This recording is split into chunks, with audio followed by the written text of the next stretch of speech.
There is a particular moment that visits almost every person who has ever wanted something more for their life. It arrives quietly, usually late at night or early in the morning, somewhere between the alarm clock and the first cup of coffee. It whispers one sentence: "I'll start when I feel ready." And so the days pass, and the weeks fold into months, and that feeling never quite arrives. Not because the person lacks ambition, not because they lack ability, but because they are waiting on a signal that was never designed to come first. Look closely at your own life, and you will likely find this pattern hiding in plain sight. The business idea that's been sitting in a notebook for 3 years. The certification that would open new doors, still unstarted because the timing isn't quite right. The conversation that needs to happen with a boss, a partner, a mirror, postponed under the polite disguise of preparation. You tell yourself you're being responsible, careful, strategic. But somewhere underneath that story, you already sense the truth. You are simply waiting to feel a way you have never felt before doing something you have never done. This is not laziness. It rarely is. Most people caught in this trap are hard workers. They show up early. They read the books. They watch the videos of men and women who seem to have figured it out, and they nod along, absorbing wisdom like a sponge that never gets wrung out. They collect insight the way some people collect coins, carefully, proudly, and without ever spending a single one. Here is what almost nobody tells you plainly. Readiness is not a state you arrive at. It is not sitting somewhere down the road, waiting patiently for you to catch up to it. If it were, the highly successful would have simply gotten there faster. But watch them closely, and you'll notice something uncomfortable. Most of them started while they were still afraid, still unqualified, still uncertain whether their idea, their business, their marriage, their body, their finances would ever come together the way they hoped. They didn't wait to feel ready. They acted, and the feeling showed up later, trailing behind their effort like a shadow trying to catch up to the body that casts it. So if feeling ready isn't the starting line, what is? And if the people you admire didn't wait for certainty before they moved, what exactly were they standing on when they took the first step? Here is why so many good people stay stuck in the exact same place for years, sometimes decades, without ever noticing the walls closing in. They have quietly redefined preparation as a form of progress. Reading another book about discipline starts to feel like practicing discipline. Watching another hour of someone else's success starts to feel like building your own. The mind is remarkably skilled at producing the sensation of movement while the body stays perfectly still in the same chair, the same routine, the same comfortable rehearsal of a life not yet lived. Ready has quietly become a destination in the story people tell themselves, a place you arrive at after enough research, enough certainty, enough proof that nothing will go wrong. But nothing in nature works this way. A field is never fully ready for planting. There is always more rain that could fall, more sun that could shine, more perfect conditions that could exist in some imagined tomorrow. The farmer who waited for ideal conditions would never plant a single seed, and the season would pass him by while he stood at the fence studying the sky. Consider what comfort actually costs a person over time. It rarely announces itself as fear. It arrives dressed as responsibility, as prudence, as the mature decision. I just want to be smart about this, people say, and there is nothing wrong with wanting wisdom. But watch closely, and you will notice the line between wisdom and avoidance is thinner than most people admit. Wisdom asks, what is the next right step? Avoidance asks, what else can I learn before I have to risk anything? One moves you forward an inch at a time. The other keeps you circling the same block, admiring how well you know the route. This is why career plateaus feel so quietly devastating. Not because the person isn't capable, but because they have spent years preparing for a version of themselves that was supposed to show up automatically. Once enough time had passed, once enough effort had been logged. They watch peers less talented than themselves move ahead, not because those peers were more ready, but because those peers stopped requiring readiness as a condition for motion. And in the space between those two approaches to life, one person builds a decade of momentum while the other builds a decade of explanations. Here is the uncomfortable question worth sitting with. If waiting for the feeling has never once produced the feeling, what exactly would happen if a person stopped waiting altogether? What would break? What would fall apart if the order of operations were reversed entirely? Action first, confidence second? That single reversal, small as it sounds, may be the difference between the life someone is describing to their friends and the life they are actually living. Here, finally, is the principle worth building a life on. Readiness is manufactured, not discovered. It is not hiding somewhere, waiting to be found through enough thought or enough waiting. It is built, piece by piece, through the exact motion a person insists they cannot take until they feel differently.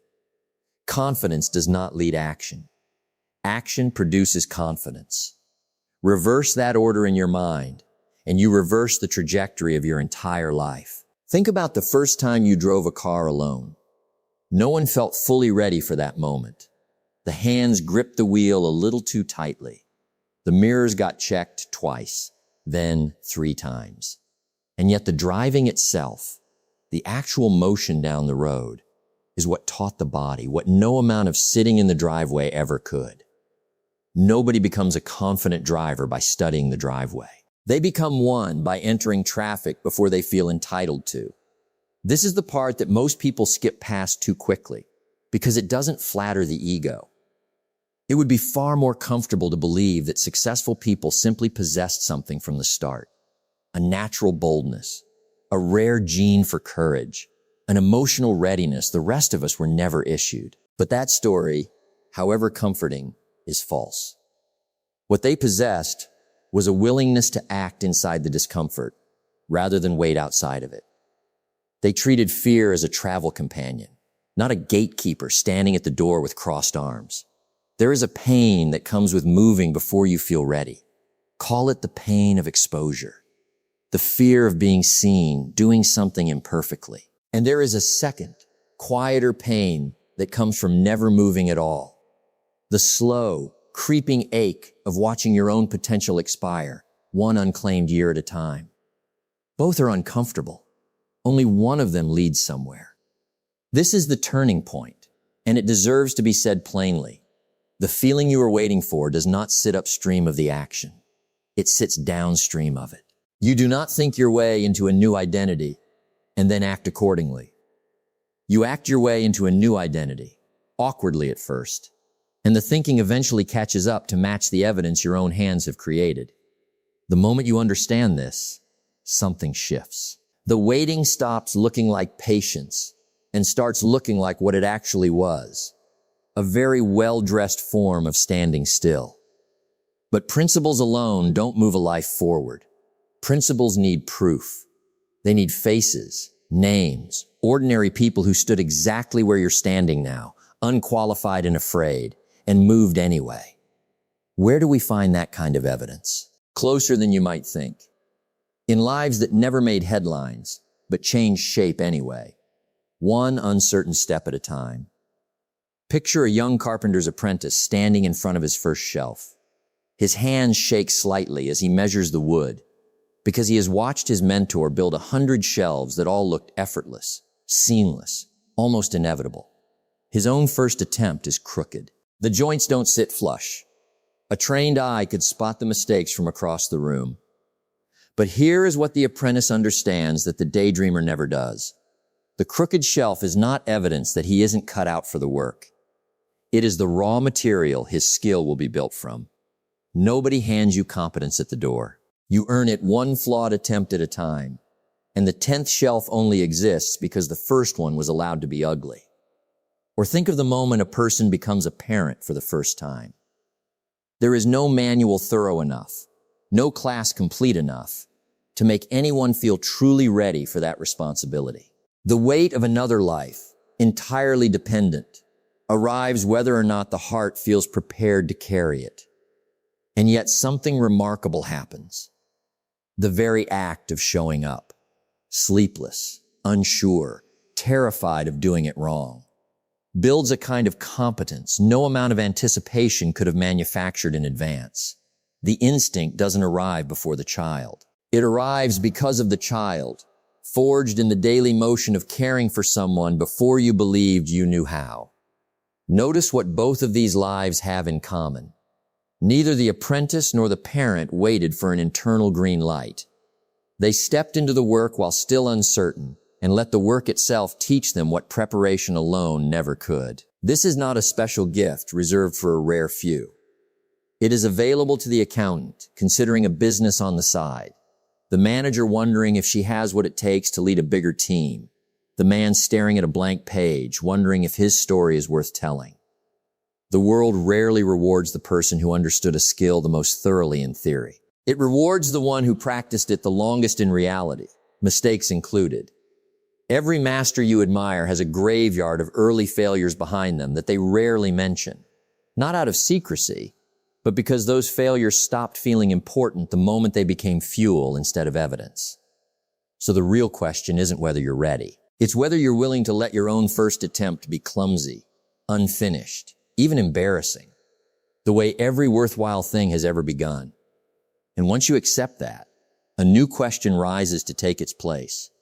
What does this actually look like on an ordinary Tuesday, when the alarm goes off and the same old excuses come knocking at the same old hour? Let's talk about the ordinary Tuesday, because that's where all of this either becomes real or quietly dies.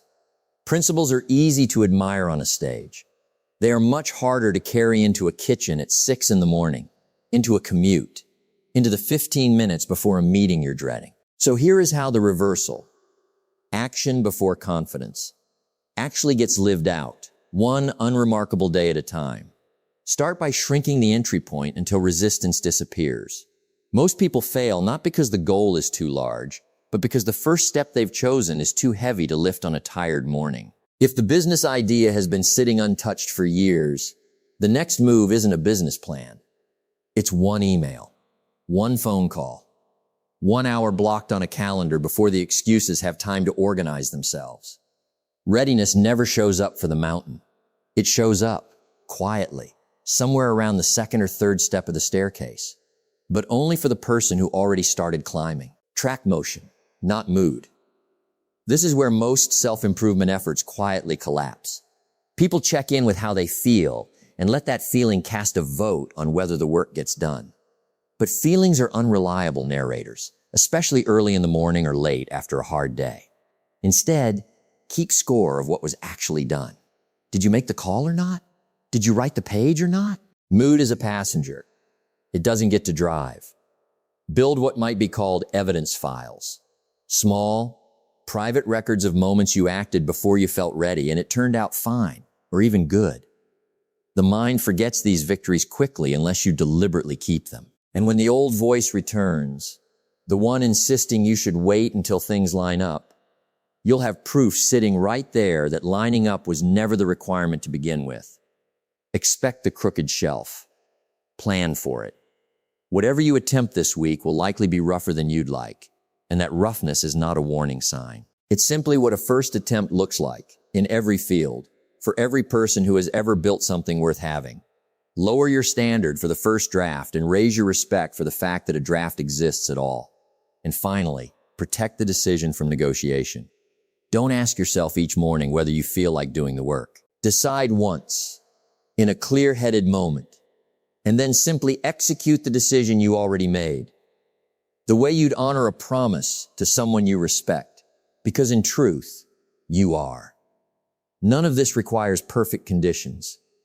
It requires a Tuesday, a small task, and a willingness to move before permission arrives. Do this long enough, and something quietly begins to shift. The very feeling you were waiting for starts arriving on schedule, right after the work, exactly where it was supposed to be all along. Go back to that moment we started with. Late at night, or early in the morning, somewhere between the alarm and the first cup of coffee, that quiet whisper telling you to wait until you feel ready. You know that voice well by now. You've heard it for years, maybe longer than you'd like to admit. And here's what should be clear by now. That voice was never going to keep its promise. It was never going to arrive with a signed contract, guaranteeing the fear would be gone, the outcome secured, the timing perfect. It simply repeats itself, patient and polite, while your life keeps moving without you. Somewhere out there is the version of you who stopped negotiating with that voice. Not because he became fearless, not because she suddenly received the missing piece of confidence in the mail, but because at some point, on some unremarkable day, one of you decided that the crooked shelf was worth building anyway, that the first shaky phone call was worth making, that showing up unqualified was still showing up. And slowly, quietly, without any fireworks marking the occasion, that decision became a different life. This is the part no one can do for you, and no one can talk you into for long. You already know what the notebook idea is. You already know which conversation you've postponed under the disguise of timing. You already know the shelf you've been too afraid to build crooked. The waiting was never really about readiness. It was about comfort wearing a very convincing disguise. And you saw through it today, whether you wanted to or not. So here is the only instruction that matters. Pick the smallest true step available to you and take it before the sun goes down, while this is still fresh, while the excuse hasn't had time to rebuild itself overnight. Not because a stranger giving a speech told you to, because you already know, somewhere underneath the noise, that you are done waiting for a feeling that was never coming first. If this reached something in you, don't let it end here as a nice thought you agreed with and then forgot by tomorrow's traffic. Stay close to whatever keeps this fire lit for you. Come back to it. Share it with the one person in your life still waiting for permission to start. Growth was never a single decision made once in a burst of inspiration. It is a decision renewed, quietly, again and again, long after the applause has ended. Keep showing up here. Keep feeding this part of yourself deliberately, because the world will hand you 1,000 reasons to slide back into comfort, and you will need every reminder you can get that readiness was never the price of admission. Action always was.